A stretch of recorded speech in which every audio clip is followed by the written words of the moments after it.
Alô, Baixada Santista, sem reação chegando pela sua Santa Cecília TV. Um prazer muito grande em contar com a sua audiência nesta segunda-feira, início de semana, e convidando você desde já a participar do nosso programa. 3224-7017, 3224-2944. Nesse início de programa, queria fazer aqui um comentário, dois assuntos que realmente atemorizaram os nossos pensamentos nessa semana. Primeiro, desde 1996, os deputados estaduais não podem se aposentar. Mas aqueles que se aposentaram antes, né, matéria do jornal Folha de São Paulo de ontem e de hoje, os salários de alguns deputados estaduais que, com apenas um mandato, 4 anos de trabalho, puderam receber a aposentadoria. Quer dizer, um escárnio à população que tenta a todo custo superar o fator previdenciário, por exemplo, que diminui o valor das aposentadorias,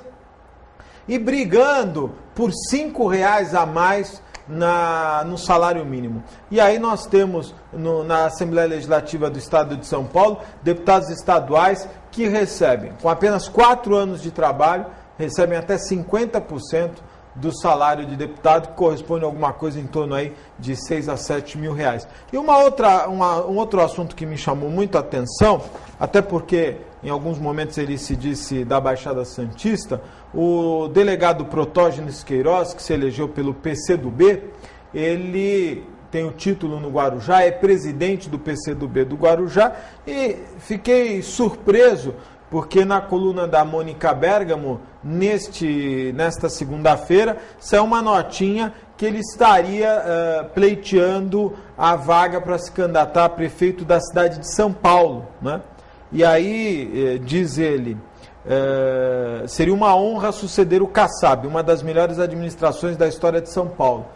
Continua o Protógenes, afirma inclusive que se precisar abrir mão da candidatura para servir-se numa composição com outro partido, ele topa. Mas o que me chamou a atenção foi a afirmação que ele disse: fui convidado por 6 cidades para ser candidato a prefeito: Guarujá, Jundiaí, Salvador, São Paulo, Guarulhos e Santos.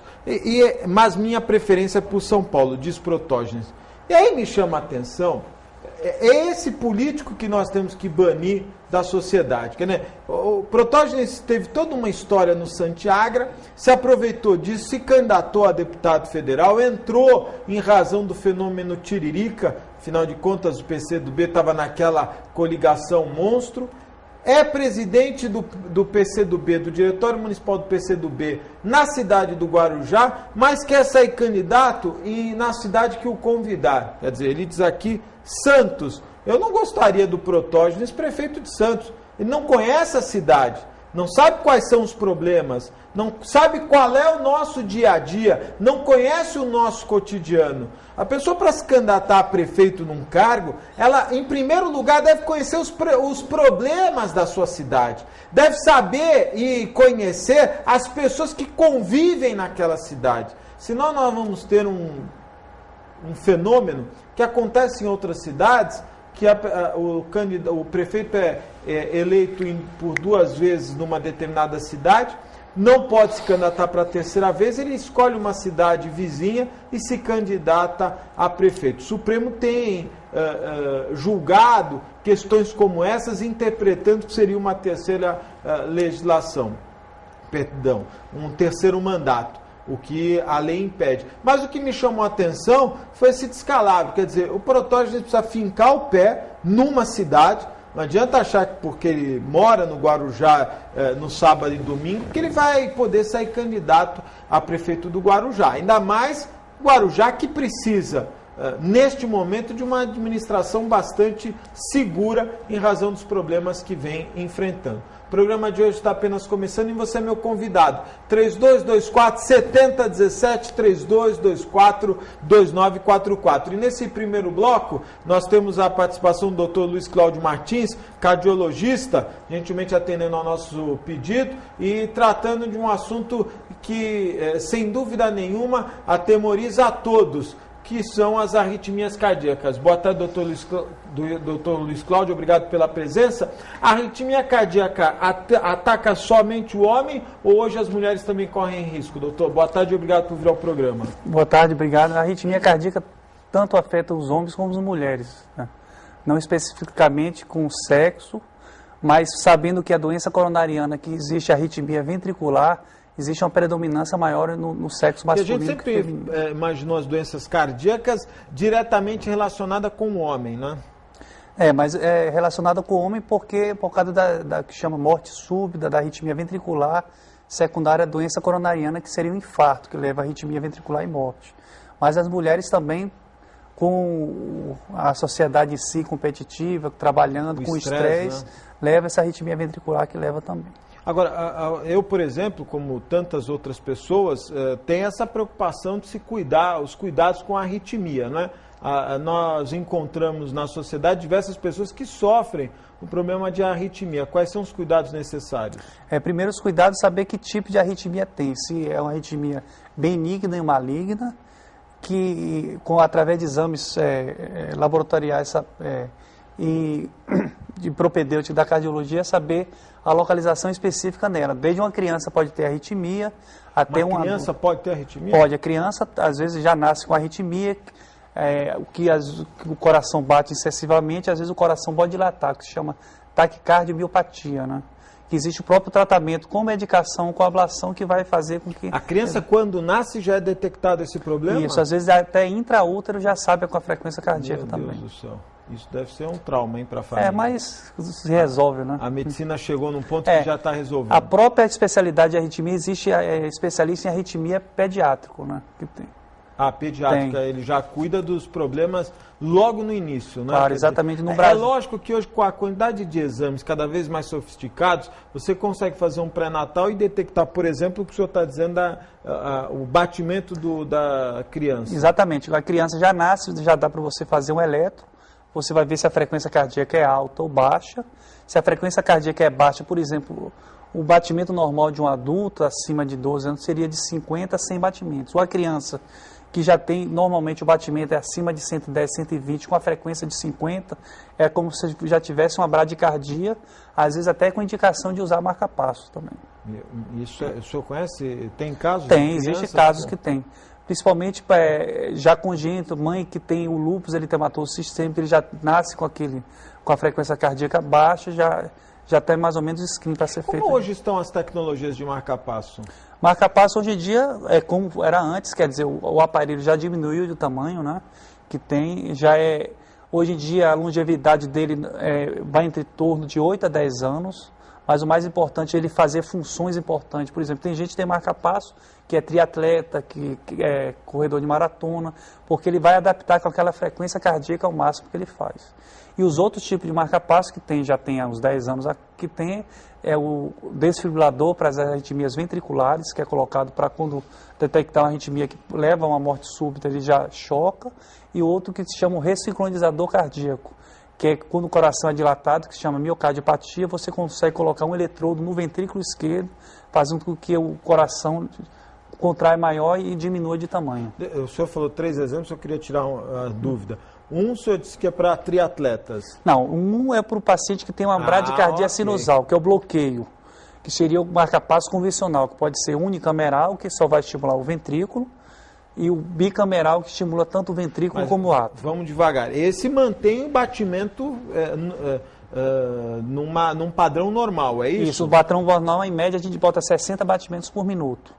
Agora, há aqueles cuidados de não pode passar na porta de não pode banco. Passar na porta do banco, porque chama o efeito eletromagnético, né? Que a pessoa que já tem o marca-passo, já tem a carteira, já mostra na recepção que sou portador de marca-passo. Beleza, né? E ele já passa para outro local. Não precisa passar outro contato, às vezes o micro-ondas, às vezes você ter cuidado com ele por causa do efeito que existe também, né? E, às vezes, por exemplo, existe lojas em São Paulo, aqui até em Santos, que tem bibliotecas que você tem um imã, você vai. Quem é portador de marca-passo, você tem que mostrar o marca-passo também. Você não pode passar naquele setor por causa porque às vezes não é que vai perder o marca-passo, ele pode danificar o sistema da bateria. E quando é necessária a colocação do marca-passo? Necessário quando o paciente tem sintomas e frequência cardíaca baixa ou bloqueio, chama as bradicardias. Às vezes você pode ter até o ritmo normal, mas durante a noite o sono ele tem desmaio, a frequência chega a 20 batimentos, ou existe pausas, que seria maior do que 3 segundos, importantes, associado com sintomas também. Quer dizer, tem toda uma avaliação necessária. Exato. Né? Então, mas lógico que hoje, com a tecnologia diferente do passado, antigamente devia ser um transtorno, um marca-passo. Antigamente o marca-passo, o tamanho era 5 vezes maior, era feito, colocado no abdômen, às vezes crescia o paciente, você tinha que recolocar o eletrodo, já era uma técnica totalmente diferente. Hoje em dia o implante simples, que é feito na hemodinâmica, no centro cirúrgico, por volta de 30 minutos, é feito anestesia local, o paciente fica acordado, conversando. Observa se quiser, às vezes tem que até tossir para saber se o eletrodo está bem posicionado no local, e tem alta no outro dia, o acompanhamento 3 meses e a cada 6 meses também. Você falou de tossir, eu já ouvi algumas pessoas dizer o seguinte, olha, quando alguém estiver infartando tem que tossir. Tem fundamento isso, doutor? Não, ele fala que às vezes o infarto de parede inferior com a irritação diafragmática você pode levar a tosse que chama soluço. É esse que é o problema que tem, mas não tem relação com tossir. Não tem relação nenhuma. Se você pensou em infarto, tem que ir para o pronto-socorro para ver o eletro e o enzima do coração. Eu não vou citar aqui o nome, mas tem um colega que se diz especialista, né? Apesar de ser advogado, ele diz que é especialista em medicina. E ele dizia isso para mim, não, você tem que forçar a tosse, que isso pode prevenir do infarto. E, na verdade, o que a gente percebe é que se criaram várias histórias em torno dos problemas cardíacos. Né? Exatamente. Essa é uma das. Quer dizer, quando você sentir qualquer sintoma, o melhor caminho um dos sintomas, quando você tem o outro, a gente falou de bradicardia, quando tem taquicardia, frequência acima, uma manobra que chama manobra de Valsalva. Você sabe que vai ter aquela arritmia, às vezes o paciente vai para o pronto-socorro direto, então você, às vezes, tosse ou faz manobra de respiração que a arritmia ele consegue controlar também. Mas aí é uma técnica... É uma técnica que inconscientemente o paciente ele vai tendo. A gente pega muitos casos de ablação que chama de reentrada nodal, que é a mais comum. Os pacientes já tiveram várias crises desde adolescente, vai no pronto-socorro, vê o eletro e faz o procedimento e sabe que desde cedo tinha isso e com essa manobra ele já melhorava também. O que é a ablação, doutor? A ablação, que seria, antigamente chama fulguração, é a colocação da técnica de eletrodos através da punção da veia femoral, que no coração, no local exato da arritmia, que tem vários pontos, a gente consegue queimar por energia de radiofrequência no local. A ponta do catéter, ele queima para ter um tratamento definitivo sobre aquilo. Isso hoje é uma técnica feita em Santos? Feita em Santos, já feito no Brasil, já tem 22 anos mais ou menos, nos grandes centros que é feito, né? A gente faz lá na Santa Casa, na Beneficência Portuguesa, também é o grupo da gente.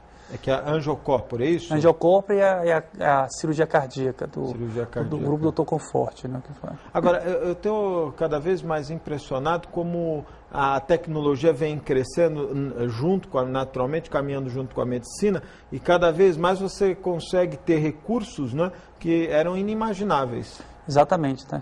Você sabendo que hoje em dia a arritmia é uma patologia de país desenvolvido. Então, os Estados Unidos é desenvolvido, então essa técnica da própria Europa... Tem a ver, não? Tem a ver que a obesidade leva a doença coronariana, que leva ao infarto, que leva a arritmia ventricular associada também. A própria fibrilação atrial está associada com a obesidade, que leva a dislipidemia, são fatores hipertensão, diabetes, que leva também ao aumento da prevalência da fibrilação atrial também. Fibrilação atrial, o senhor poderia explicar? Fibrilação atrial é um batimento anormal